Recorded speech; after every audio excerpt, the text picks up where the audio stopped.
Hi friends, egg biryani చేస్తున్నా నేను. బాస్మతి బియ్యము మంచిగా కడిగి 4 గ్లాసులు కడిగి మంచిగా ఫ్రెష్ కడిగి ఇందులో నానబెట్టి పెట్టిన. స్టవ్ మీద వాటర్ పెట్టిన, దీంట్లో ఎచ్చం అన్నీ వేసేసిన.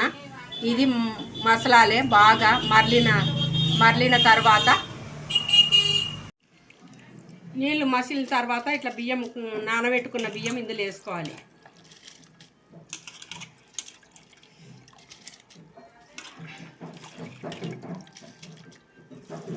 అన్నం ఉడికేటప్పుడు కొద్దిగా ఉప్పు వేయాలి టేస్ట్ కొరకు.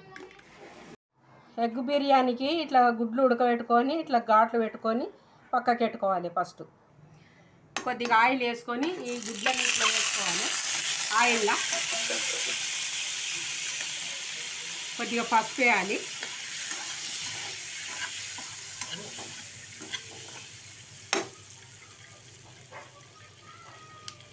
కొంచెం మిరపొడి వేయాలి. కొంచెం ఉప్పు వేయాలి. ఇవి మంచిగా ఇట్లా వేపుకోవాలి.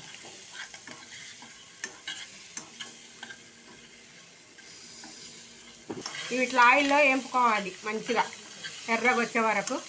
బాండీలో గ్రేవీ కొరకు కొంచెం ఆయిల్ వేయాలి. కొంచెం ఉల్లిగడ్డ వేయాలి. పచ్చిమిర్చి వేయాలి. కొంచెం కరివేపాకు వేయాలి.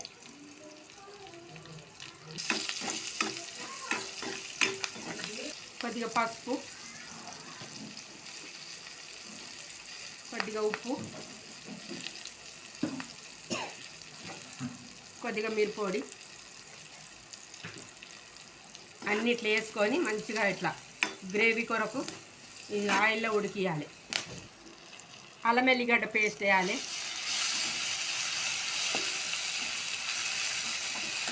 కొంచెం ధనియాల పొడి వేయాలి.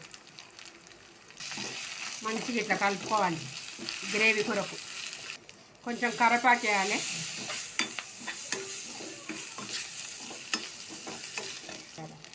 గ్రేవీ కొరకు పెరుగు వేయాలి కొంచెము.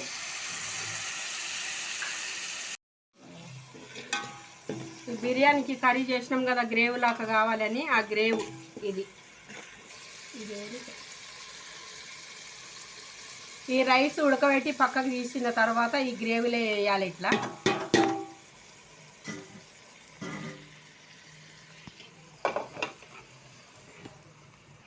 ఈ ఉడకబెట్టిన గుడ్లు ఇట్లా అంతా ఉడకబెట్టి ఉప్పు కారం వేసి ఇట్లా పెట్టుకోవాలి. మనం ఎంతమంది ఉండమో అన్ని గుడ్లు ఉడకబెట్టుకోవాలి. ఉల్లిగడ్డ ఇట్లా గార్నిష్ చేసుకోవాలి.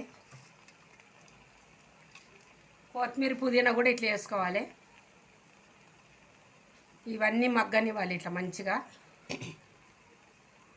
కొద్దిగా నిమ్మరసం ఇట్లా వేసుకోవాలి.